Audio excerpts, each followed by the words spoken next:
Good morning, my friends, fans, and followers. I want to first start off by wishing you a happy anniversary of December 7, 1941, a happy Pearl Harbor anniversary as we commemorate our brave men and women who were killed, the very first attack on American soil by a foreign enemy when the Japanese attacked us on the morning of December 7, 1941, which is what awakened the sleeping giant of the United States.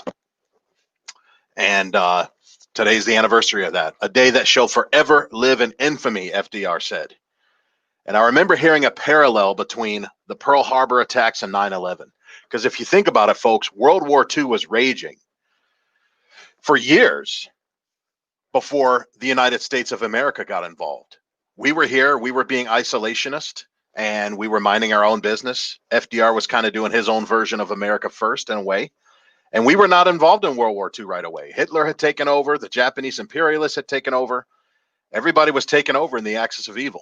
And then when we were attacked, that awoke the sleeping giant. And I remember saying that, I remember hearing somebody say years ago that just as the Pearl Harbor attacks ushered in the end of the World War II, so too did the 9/11 attacks usher in the war on terrorism and the end of terrorism as we knew it. And we've made a lot of progress in overcoming global terrorism, especially with Donald Trump's UAE-Israel deal.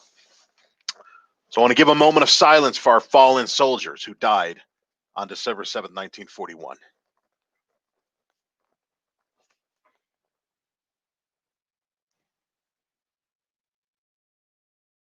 Amen. Eternal rest grant unto them, O Lord. So how's everybody doing this morning? How's everybody's weekend? I hope you had a great weekend.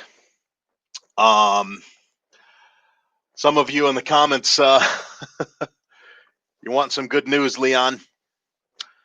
I've got some optimistic news. I can't call it good news. There is, well, I will say there is some good news going on, but I'm cautiously optimistic right now, guys.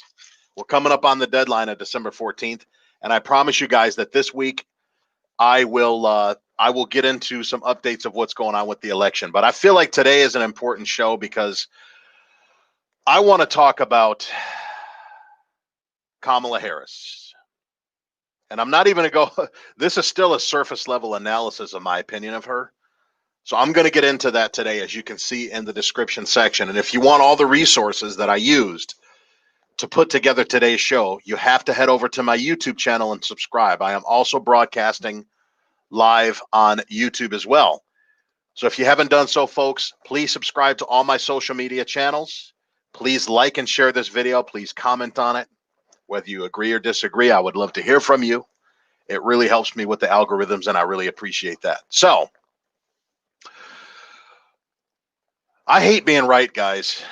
Over 10 months ago, I was still in Thailand. Matter of fact, 10 months ago, I was still enjoying my extended trip that I took in Thailand. COVID hadn't hit yet, at least not in America. All the lockdowns hadn't happened. All the international travel restrictions had not happened yet. Life was still normal, quote unquote, back then. And 10 months ago, before Joe Biden even picked Kamala Harris, I predicted that Joe Biden was going to get the nomination, and that the only reason why he was going to get the nomination was so that he could hand his presidency to somebody else. And I even predicted back then that whoever this person was that he would hand the presidency to would be a woman. And this would be the Democrats' way, their strategy of being able to get the first woman president in. I predicted that 10 months ago, folks. Hey, Mark, if you're watching this, you remember I predicted that 10 months ago, all the way back in, what would it have been, January, February? I predicted it. I'm going to get into why that is and the ramifications of that. Now, I'm going to start off with Andrea Whitberg. She's an author that I quote frequently because she basically keeps up with things very, very well regarding this presidential race. She's an incredible scholar and researcher. She wrote a piece on the American Thinker titled, "Biden Explains How He Would Remove Himself from the Presidency." And here's a quick quote from that article. "There are a few naive Democrats out there." I wouldn't say a few, I'd say many. "There are a few naive Democrats out there who probably think they cast their vote for Joe Biden. Most, though, must have understood that the real presidential candidate was Kamala Harris, a woman whose lack of principles, competence, and voter appeal is offset by her fealty to hard leftism and to her sponsor, Barack Obama." Now, folks, make no mistake, Kamala Harris is the most leftist senator in the Senate. She's worse than AOC. She's worse than, well, AOC is not a senator, she's a rep. But as far as Congress goes, Kamala Harris is worse than all of them, guys. I even would say that Kamala Harris is even left to Nancy Pelosi. She's even to the left of Pelosi. She's to the left of AOC. She's to the left of Rashida Tlaib. All these hardcore leftists, Kamala Harris is to the left of all of them. I'm telling you. She is a protege of Barack Obama. And I predict that if she gets in the White House, that she will also be his surrogate. We are going to witness the third term of Barack Hussein Obama, folks. If we don't overcome this voter fraud and do what we need to do by the time this deadline happens, Trump, I hope you're seeing this. I hope Republican strategists are seeing this. If we're not able to take back this historic landslide that we won on November 3rd, we are going to see a third term of Barack Obama, possibly a fourth term, if Kamala Harris gets reelected, which she most likely will if they end up adding states to the union, and if they end up doing all their other things. It's going to be a long time before Republicans ever win, if they ever win again. And I'm not being a doomsdayer, guys. I'm not being a fatalist. I'm just being honest, guys. We are coming up on a deadline hard.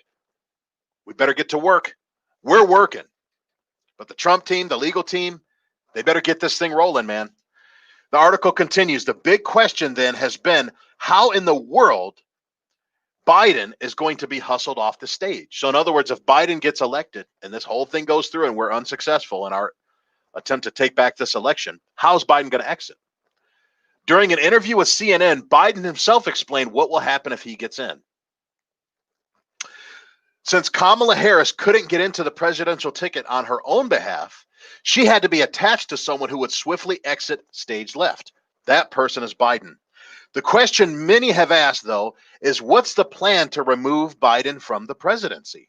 After all, he's been trying since 1987 to get the big chair in the Oval Office.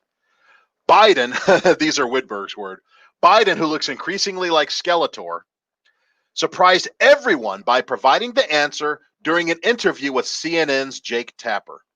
If there are any problems, and you can bet there will be, here's what Joe Biden said.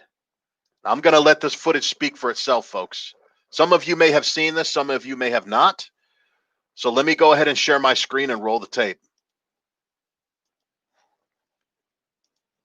But all kidding aside, the first lady to be told me she holds them for you. Yes, she does, but not with she and Kamala have become friends. Yeah. But all kidding aside, it's a matter of the thing. We are simpatico on our philosophy of government and simpatico on how we want to approach these issues that we're facing. And so I don't have, and when we disagree, it'll be just like, so far it's been just like when Barack and I did. It's in private. She'll say, I think we should do A, B, C, or D. And I'll say, I like A, don't like B and C. Mm-hmm. And let's go, okay. But, and like I told Barack, if I reach something where there's a fundamental disagreement we have based on a moral principle, I'll develop some disease and say I have to resign. One of Biden's tells when he's uncomfortable saying something, when he's being a little bit too transparent. He stutters a lot, guys. I'm not making fun of the guy. It's an observation, not a judgment. Now, I have studied body language for many years, guys. I was in sales for 20 years. I know how to read people. And I'm going to go back about 5 seconds in this video, and I want you guys to look at Kamala Harris on the left. Look to the left of the screen, and I want you to look at the body language of Kamala Harris when Joe Biden says that he'll get a disease so that he could resign. And we're going to analyze her body language. So let me go back real quick. Hold on. I'll develop some disease and say I have to resign. We don't have that. We have. You see it, guys? Look at how her lips are pursed. She's going. She's got what are called pursed lips. That's what body language experts refer to as pursed lips. And watch how she shakes her head in embarrassment over his transparency. It's not that she disagrees with him. She's not disagreeing with his plan to, I mean, come on, think about it. Who would disagree with somebody's plan to put them in the White House? She's not troubled by that. She's troubled by he's being too transparent.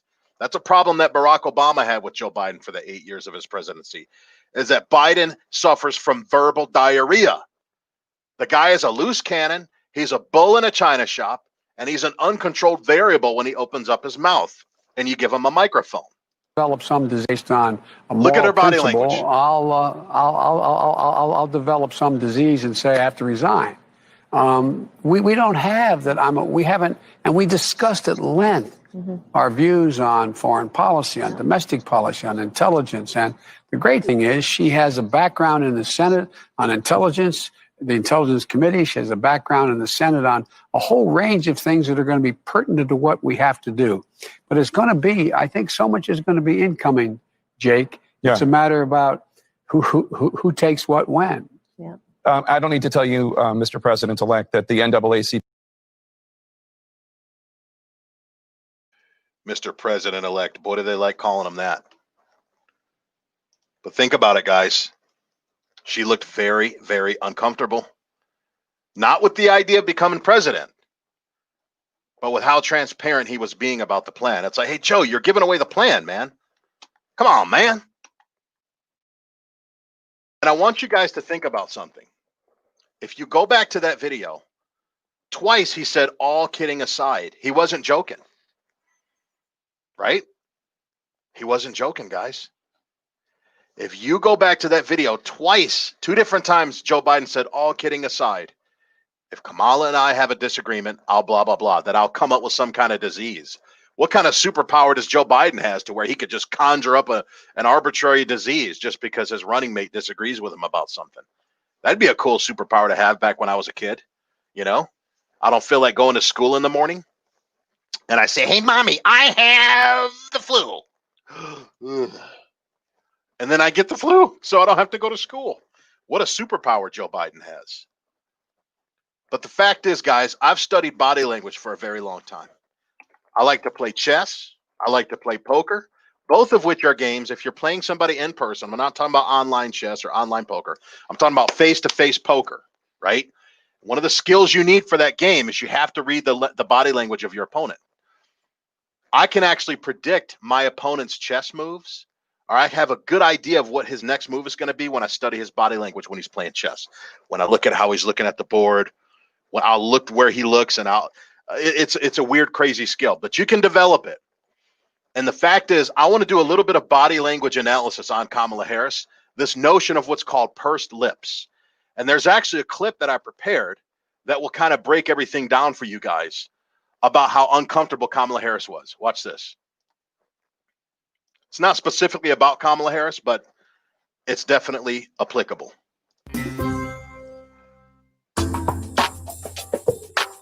The lips are interesting. One of the most useful things about the lips is anxiety tends to be manifested in the lips a lot. So people tend to slightly bite their lips.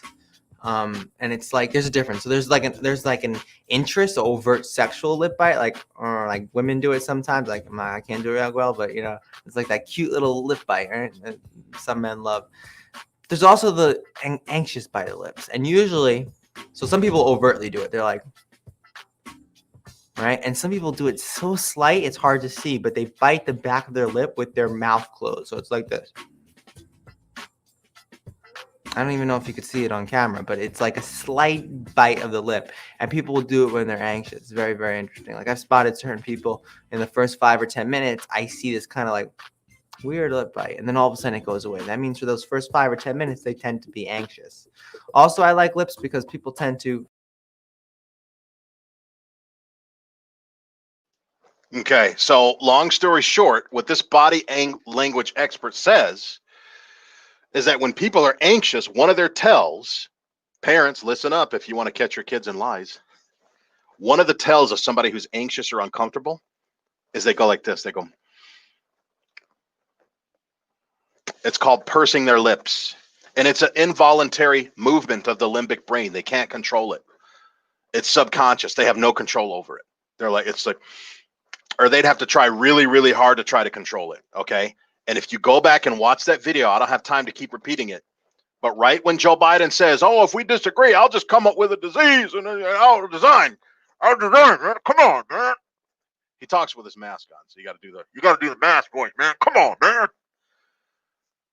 She was very uncomfortable with what he said, with his transparency, not with his idea, not with his plan. Oh, she loves that. But he gave away the farm, man. He gave away the strategy live on CNN, man. That just shows how above the law these people think they are. And that just shows that they feel like they're invincible. They feel like they're walking gods among us.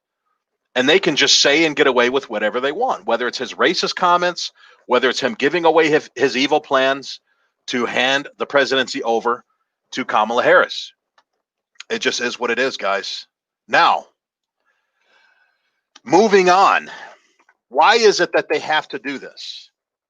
Why couldn't Kamala Harris just get out there like everybody else does, run a good primary campaign, defeat all her opponents in the primaries, and then run a good presidential campaign and defeat her Republican opponent? Why do we have to do all this work around? Why do we have to go around the block to get Kamala Harris into the White House? Why can't she just run like Barack Obama did? Right? If you think about it, Barack Obama, he came out of nowhere as a senator. He ran a good campaign, guys. Credit where it's due. He conquered all his Democrat foes in the 2008 primaries, one of which was his sidekick of 8 years, Joe Biden. He conquered the Hillary Clinton machine. Don't forget, guys, back in 2008, Barack Obama beat some pretty big giants, man. He beat Joe Biden. He beat Hillary Clinton. He beat General Wesley Clark. He beat some pretty formidable candidates, guys. Credit where it's due. As a matter of fact, I think the opponents that he faced during the 2008 primaries gave him more of a run for money than his Republican opponent, John McCain, did. John McCain ran one of the crappiest campaigns in history. All due respect to the late soul of John McCain. It is the December 7th anniversary of soldiers being killed, so I don't want to go too hard on the late John McCain. But here's why Kamala Harris could not run a traditional campaign like everybody else. Here's why she's got to go through the back door of Biden. And if you want to be transparent, guys, it's because Kamala Harris was originally and forcefully rejected by black voters. Kamala Harris was rejected by black voters. And that's just a fact, guys. We didn't accept Kamala Harris. I mean, I really didn't accept her because I'm a Republican. But even black Democrats originally rejected Kamala Harris. And there's 3 reasons why. I mean, she made a lot of gaffes during the primaries. I mean, I'm a little bit biased on this one. But we knew that she was fake and insincere. Kamala Harris was a panderer. She was a sloppy panderer. She used to try to pander to black voters. And we saw right through it. We're not idiots. For example, she was very fake and insincere when she literally said, this was last year, she said that Tupac is the greatest rapper alive. The greatest rapper alive today is Tupac. Well, I must have missed that memo because I thought he died back in 1996 when I was 15 years old, when I was still in high school, and there was the East Coast, West Coast beef going on between Bad Boy and Death Row Records. Pac and Biggie were going at each other. That's when I thought he died. But hey, maybe Kamala Harris knows something I don't. Maybe she hangs out with Tupac. I mean, she was a prosecutor in California. She was the attorney general in California. So maybe she's got Tupac still locked up in jail or something. She's showing him that California love.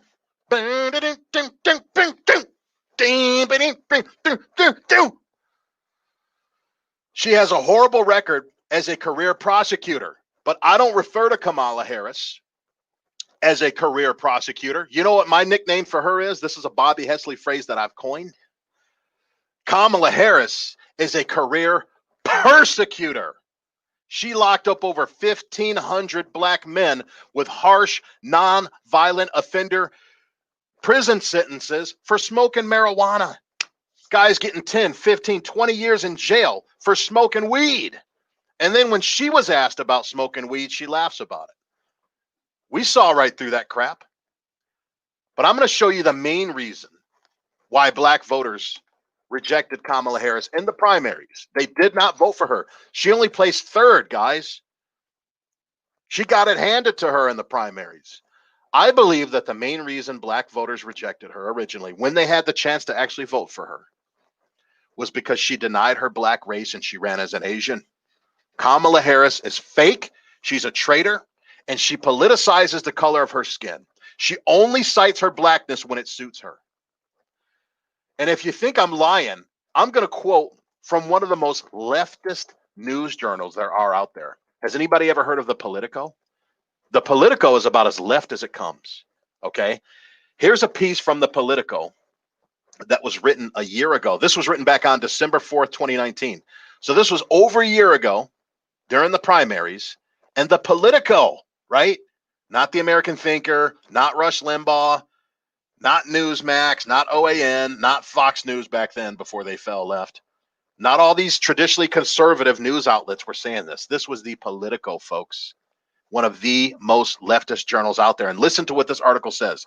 The article is titled, "Why Black Voters Never Flocked to Kamala Harris." Now, I've only got time to read a few sentences from this. If you want to see the full article, you have to head over to my YouTube channel and subscribe, because I included that in the show prep resources. If you want to read this full article, and I highly suggest that you do, so that you could see the original feelings that black people had towards Kamala Harris back when they had a chance to actually choose somebody other than her, back before they were actually stuck with her because they had no choice because Biden picked her as the VP running mate. When we were still free to choose whether or not to vote for Kamala Harris, we crushingly and stunningly defeated her, along with Cory Booker. He's another one that lost really bad, like Kamala Harris did. And he lost because the black vote did not gel behind him, just like it didn't gel behind Harris. But here's what the article's title: "Why Black Voters Never Flocked to Kamala Harris." And it says a medley of concerns blocked Harris and Cory Booker from breaking in with black voters, who have been an enduring bulwark for Joe Biden. Buried inside a midsummer report for Pete Buttigieg's campaign, outlining his own strengths and weaknesses, a few lines crystallized one of the most important developments of the 2020 presidential race: black voters' relative lack of interest in the black candidates, meaning Kamala Harris and Cory Booker. Quote, "They see potential in her," Buttigieg's pollster wrote about Kamala Harris after interviewing groups of black voters. So these are coming from the mouths of blacks, not from racist white spin doctors. These are from the mouths of black people in their own words, talking about their concerns and why they voted against Kamala Harris and Cory Booker in the primaries. Quote, "But do worry that Americans won't elect a black woman. For many, Harris's June debate criticism of Joe Biden on racial issues did not feel sincere." So when Kamala Harris was critiquing Joe Biden against his busing policies, "I was that little black girl, Joe Biden."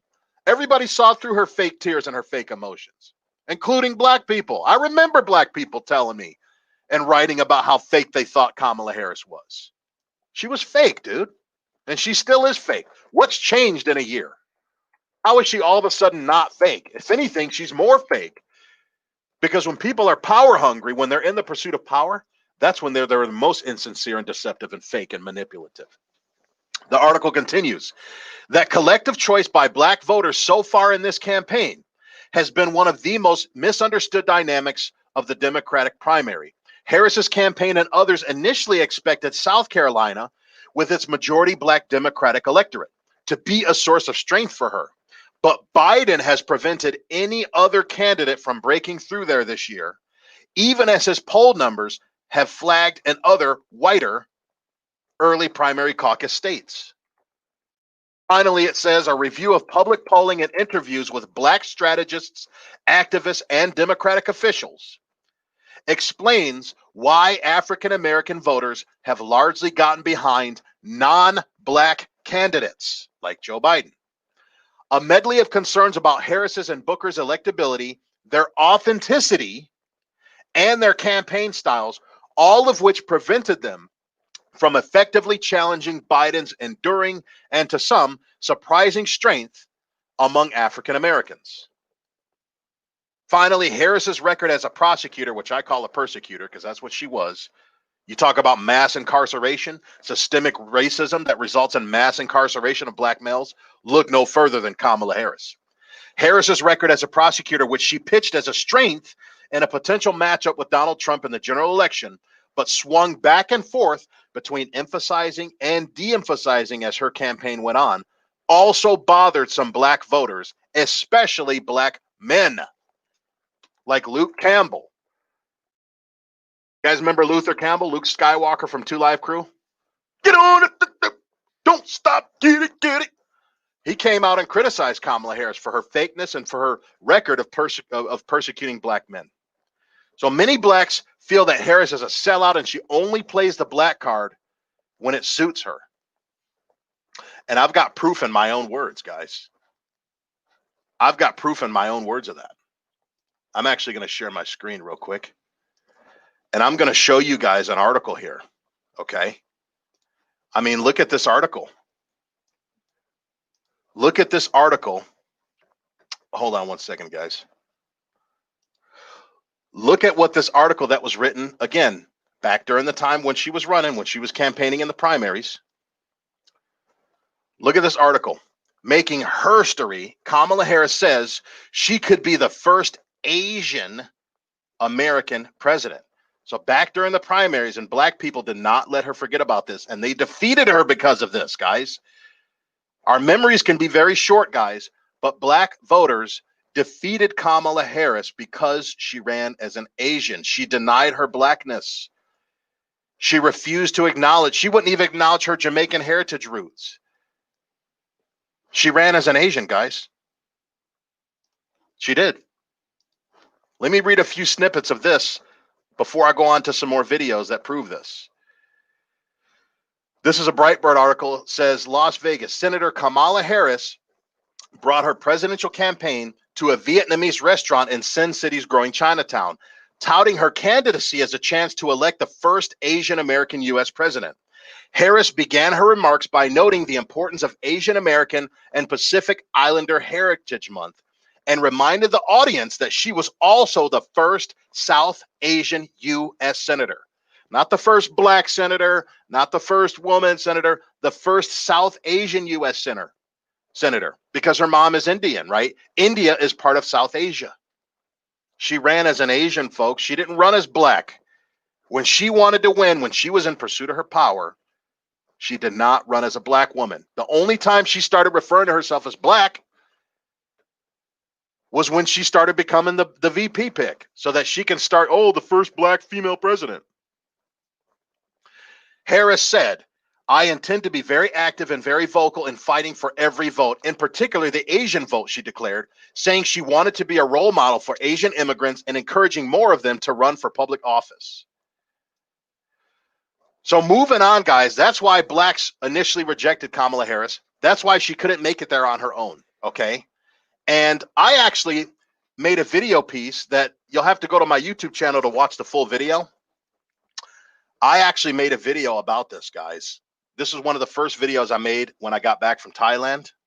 And I want you guys to take a look where I predicted in detail everything that we are seeing right now. This was made back in August, but remember, this was back in August of 2020, but 6 months prior to that, I had predicted everything that we are seeing with Kamala Harris. And if you want to see the full video, you'll have to go to my YouTube channel. It's called Joe Biden is Not Running for President. So let me play the clip. Man, sometimes I hate being right. You ever get sick of being right about stuff? And I'm not saying that in a cocky, arrogant way.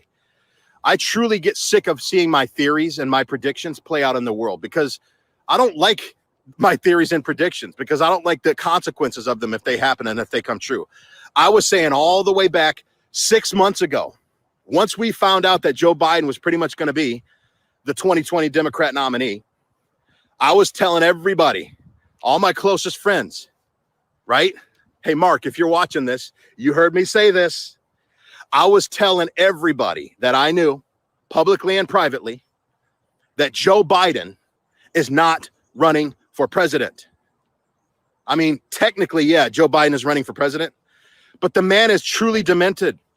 I don't understand. I truly don't see how Joe Biden makes it from his door to his car every day. I really don't, man. You hear the things that come out of this man's mouth. He's not all there. I actually kind of pity the guy. I really do. I despise a lot of what he says and a lot of what he stands for. But as a person, just seeing a person deteriorate before our very eyes, to see a person's mental faculty leak out of their ears every time a word comes out of their mouth, it's kind of hard to watch. So that was my video, guys. Now, I'm actually going to show you a few other parts of this video, because rather than just repeating myself, I think the video does a much better job of explaining it. But that's a fact, guys. I mean, we all knew that Joe Biden wasn't there, right? We all knew that. We all knew that there was no way that he could win. And get this, guys, even back then, I predicted the voter fraud that we're seeing right now. And I even narrowed it down to the mail-in ballots. Check this out, guys. Check out your man, Bobby Hesley, predicting. Watch this. That they're voting for in Joe Biden. But anyway, I truly believe that Joe Biden is what's called a placeholder candidate. He's a Manchurian candidate. And basically what a Manchurian candidate is a puppet candidate. It's somebody that you put all this money and all this might and all this clout behind, because you have a very deep agenda for selecting that person. Because there's no way that you would nominate that person based on their own merits, on the strength of their ability to be a candidate. I believe that there's no way that they could get a woman president to go up against Trump. They don't want to have a repeat of Hillary again. Everybody thought that Hillary Clinton was going to win back in 2016. They were filming the, the House of Cards Netflix. They got rid of Kevin Spacey. They Me Too'd him out of there. And, and they replaced him with the chick, what was her name? Robin Wright Penn, which was going to be based on Hillary Clinton. They were already gearing up. Everybody was gearing up for us to have our first woman president. Because again, that's what the Democrats are all about. They can't run on what they truly stand for. So with Barack Obama, the identity politics game they ran on us there is they got him elected based on their race. It was a perversion of the dream of Dr. Martin Luther King. Barack Obama was elected back in 2008, not because of the content of his character, but because of the color of his skin. Affirmative action made its way all the way to the White House. It did. Think about it. Obama as a candidate, the guy had zero experience. He was only a senator for a handful of years. He wasn't even that good of a senator, and yet he got elected. He crushed McCain. Why? Because he was black. Which I was telling all my black friends back in 2008, it's pretty racist to vote for Barack Obama just because he's black. That's what I was telling black people 12 years ago. I'm an OG conservative, man. I've been conservative my whole life. I've been telling people, listen, do not vote for this man just because he's black. Because if you're black and you vote for Obama because he's black, you are a racist. And then, of course, I would get hit back with all the rhetoric of, oh, black people can't be racist. Yes, you damn well can be. You know why it was really racist to vote for Barack Obama because he was black? Because think about that. Flip that coin to the other side. Think about it for a second. Just use your brain with me for a second. If you're a black person and you voted for Barack Obama because he's black, that means that you also voted against John McCain because he's white. That's pretty racist. Millions of black people voted for Barack Obama. Millions, tens of millions. There's 44 black Americans, 44 million Americans thereabouts that are African American. So this notion that black people can't be racist because they're minorities and we don't have power. Well, what do you call 44 million people that elected a guy because he's black? To me, that sounds racism. You had 44 million people that voted against a white guy because he's white. Okay? Same thing that happened in 2012 with Mitt Romney. Why were people voting to re-elect Barack Obama? Because he's black, man. Oh, so that means you're voting against Mitt Romney because he's white, huh? Yeah, I guess so. I ain't voting for that cracker. That's pretty much what the attitude was of black people. So I digress. But again, that's that identity politics. It's the same thing that happened with Hillary Clinton back in 2016. Now, I also went into, why Hillary Clinton won, or why she, tried to win back in 2016. It was identity politics. She wanted to run on this notion of being the first woman president, right? That's why, because she couldn't run on her own merits, just like Obama couldn't run on his own merits. He had to use the color of his skin, identity politics, to get in there, and it worked like a charm. Well, they didn't want to lose again. They didn't want another Hillary Clinton 2.0, so they couldn't just put up Kamala Harris. They tried to put her up, and black voters defeated her because she denied her race by running as an Asian, and they all saw that she was fake, phony, and insecure. And they were very vocal and very public about it. And they were proud to vote against Kamala Harris. But now that black voters are stuck with her, they've got no choice but to start doing the identity politics again. Oh, the first black female president, first black female vice president. Yeah, well, Kamala Harris disagrees with you. You're more enthusiastic about her blackness than she is, because she ran as an Asian American, and she wouldn't even acknowledge her Jamaican heritage. At least run as a Asian Jamaican American. She strictly ran as a South Asian. She only acknowledged her Indian heritage. She did not acknowledge her black Jamaican heritage. That's just a fact. She just didn't acknowledge it, folks. So let me wrap up this clip here before I move on to a few other points. Give me a second here. Share my screen. And here's a few more points I made in this video. Again, if you want to see the full video, you got to head over to my YouTube channel and subscribe, and you can watch it in its entirety. Candidate, I predict that if, and it's a huge if, it's very unlikely, one of two things is going to happen. Biden is either going to take the nomination and then bow out of the race, so that way Kamala Harris can just, boom, she can get right to the top of the ticket without having to run for president nominee. Boom, she just handed the presidential nomination. Or Joe Biden accepts the nomination. He somehow beats Trump, somehow. The only way I think Joe Biden could beat Trump is through mail fraud. If they do this mail-in ballot crap and the Democrats pull their typical stuff, just registering dead black people, dead people, going to the cemetery and collecting names off tombstones. Let's say that they're able to fraud their way into the White House. Joe Biden becomes the 46th president of the United States. Within 6 months, he will resign. Within 6 months, he will step down. Guys, look at this tweet that I posted in this video. You can see that it's from CNN. This is directly from CNN, guys. Look at what this tweet says. Joe Biden made the pick that maximized his chances of continuing to make the race a straight referendum on Trump. Get this, guys. While also selecting someone whose resume suggests being ready to step in if and when Biden decides to step aside. Check that out. It said if and when. Now, I could see if it said if Biden decides to step aside, but the fact that they threw in that little W word, they said if and when Biden decides to step aside, that Harris is the perfect pick. That's very telling, folks. They weren't even hiding it. And then we will have a President Kamala Harris. That's my prediction. That's the only way that they can get a woman into the White House. That's the only way. At least a woman like Kamala Harris. Now, if they roll out a woman who actually stands for something, she might have a shot. She ain't going to beat Trump, though. That would have to come in 2024. And I wouldn't be surprised if Michelle Obama ran in 2024. I'm just saying. So anyway, guys, sound off in the comments. So that was my prediction, guys. Back in August, I made that video right when I got back from Thailand. But 6 months prior to that, okay, August was 4 months ago. 6 months prior to that, so 10 months ago, I was predicting this, guys. I was. And trust me, I don't want to be right about this. I hate being right about stuff like this, but I am. And who knows? Hopefully I will be wrong. Lord Jesus, please let me be wrong. Please let this election, I'm not going to say get overturned, because I believe we won. The Democrats are the ones who overturned it.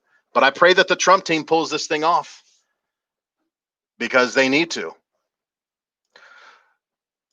So wrapping up, guys, I'm going to show you the continuation of this theory coming true, how the Democrats are already greasing the skid. They are getting things ready for a Harris presidency. I'm going to share my screen, and let's play this clip. Some of you may have seen this clip. In fact, a lot of you already have. But for those of you who haven't seen it, here's Nancy Pelosi jumping on the Kamala Harris bandwagon. This is not about President Trump. He will face the judgment of the voters. Did you catch that?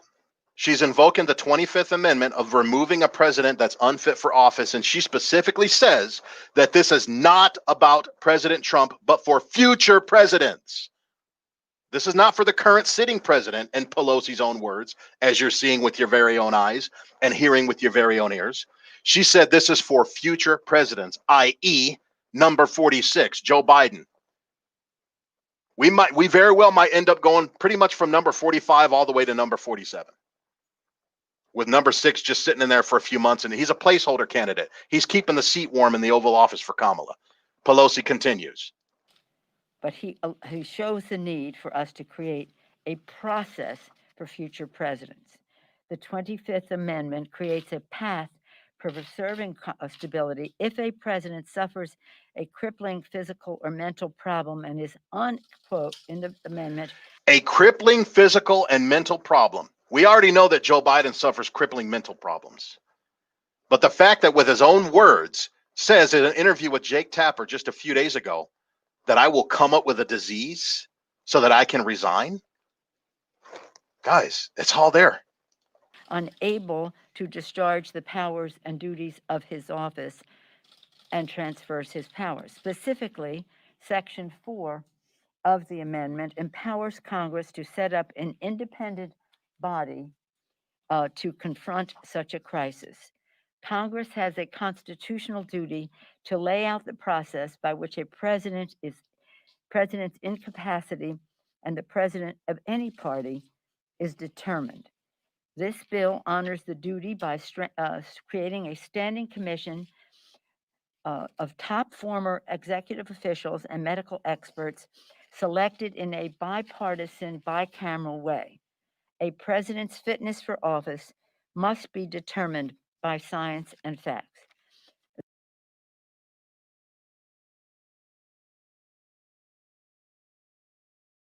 So she's basically gunning for Joe Biden with the 25th Amendment, which she said specifically was not for the current sitting president, but for future presidents. Now, Donald Trump, being all over this, seized on this, as you can see here in his tweet. That day, he said, crazy Nancy Pelosi is looking at the 25th Amendment in order to replace Joe Biden with Kamala Harris. The Dems want that to happen fast because Sleepy Joe is out of it. Couldn't agree more, Mr. President. So Trump knew what was up. Trump knew that that wasn't talking about him. He knew that that was talking about his possible successor, Joe Biden. Now, moving on, guys, there were also some Freudian slips. Even Kamala Harris and Joe Biden, in earlier times during the campaign season this summer, when they were hiding out in their basement wearing their masks and having a hard time, getting more than 5 people in a parking lot when they would do their campaign rallies, they both had Freudian slips where they even talked about a Harris administration. What's a Freudian slip? We've heard that term before. A Freudian slip is defined as, quote, an unintentional error regarded as revealing subconscious feelings. In other words, telling the truth on accident. Something that's on your mind so much that it involuntarily slips out of your mouth. You ever been in a relationship and you called your boyfriend or girlfriend by your ex's name, or one of your boyfriends or girlfriend called you by one of their ex's names? That's called a Freudian slip. That means that person was on their mind a lot and it slipped out involuntarily. Like Jesus said in Matthew 12, verse 34, it's from the abundance of the heart that the mouth speaks, right? The things that we dwell on are the things that come out of our mouths. So let me show you these Freudian slips and then I'll wrap up the video and we'll call it a show. I appreciate everybody for sticking in here. If you have not done so, please subscribe to all my social media channels. Please like, comment, and share this video. It really helps me out. So let's look at the Freudian slip of Kamala Harris. Okay, here's her slip. Check this out. Who understands, who actually sees you, who understands your needs, who understands the dignity of your work, and who has your back. A Harris administration together with Joe Biden as the president of the United States. A Harris administration together with Joe Biden. Whoa, what a slip. What a Freudian slip. A Harris administration together with Joe Biden. Shouldn't it be the other way around? Shouldn't it be a Biden administration together with Kamala Harris? I mean, isn't she the vice president? But she's talking as if she's the president and Joe Biden is the vice president. Again, since he was Barack Obama's vice president for 8 years. States, the Biden-Harris administration. Now she goes back and fixes it. So first she slips up and calls it a Harris administration together with Joe Biden as the president of the United States. The Biden-Harris administration will. Now she fixed her slip. Now she goes back and makes it right again. Yeah, you outed yourself, Kamala. We know what time it is. Have access, provide access to 100 who actually see. Okay, now Joe Biden had his own Freudian slip too. Let's check his out. Harris-Biden administration is going to relaunch that effort and keep pushing further to make it easier for military spouses and veterans to find meaningful careers, to ensure teachers know how to support military children in their classrooms, there it is, and to improve support for caregivers and survivors, so much more than we do now. Harris-Biden administration is going to. Harris-Biden administration. There's his slip there too. So, folks, we know what it is. It is what it is. We are doing what we can to take back this election. But those are my thoughts, guys. I hope I'm wrong. I pray to God that I'm wrong about this and that we can take back this election that was stolen from us. But if we don't, I predicted 10 months ago that we're going to have a Harris administration. And I don't believe that it's going to be a Harris administration. It's going to be a third-term administration for Obama. The fact is, Barack Obama has molded and mentored Kamala Harris for many years now. He has shaped her into what she is. She's learned pretty much everything that she knows from him, whether it's campaign strategies, whether it's her policies, whether it's her views on things. She is a surrogate of Barack Obama, guys. And unfortunately, if we have a Harris administration, I believe that Obama is going to use that administration to undo everything that Trump did, all the good things that Trump did in the last 4 years, especially the good things that he did for blacks, the HBCUs. Don't forget, guys, Obama cut funding to HBCUs. Say goodbye to the urban opportunity zones. Say goodbye to school choice. Say goodbye to prison reform, especially if Harris is in there. The prisons are filled up because of her and people like Joe Biden with his 88 and 94 crime bills. So that's what we're facing, guys. I'm not trying to make a doomsday video. I'm not trying to depress everybody, but I'm trying to prepare everybody as I've been doing for the last 10 months. And we need to know what we're up against, folks. We need to know what we're going to be dealing with over the next 4 to 8 years if the Trump team does not get itself in gear and get some Supreme Court dates going on. One more thing I'll close on saying, and I'll do a whole show on this maybe tomorrow or Wednesday. This notion of December 14th is not in the Constitution per se. That's not like a hard rule.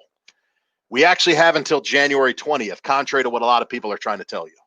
So we still have time. We don't have that much time, but we have a lot more time than what people are trying to make it out to be. Okay? And I'll do a whole nother show on that. So I want to thank everybody for tuning in to the Bobby Hesley Show. Please subscribe to all my social media channels. I make it very easy to do in the description section. Please comment, like, share this video, laugh at it if you disagree with it. Give me an angry face if you disagree with it. Just engage. That's all I ask. So thanks, everybody. I appreciate your patronage. And I will see you on the next show. Take care, guys.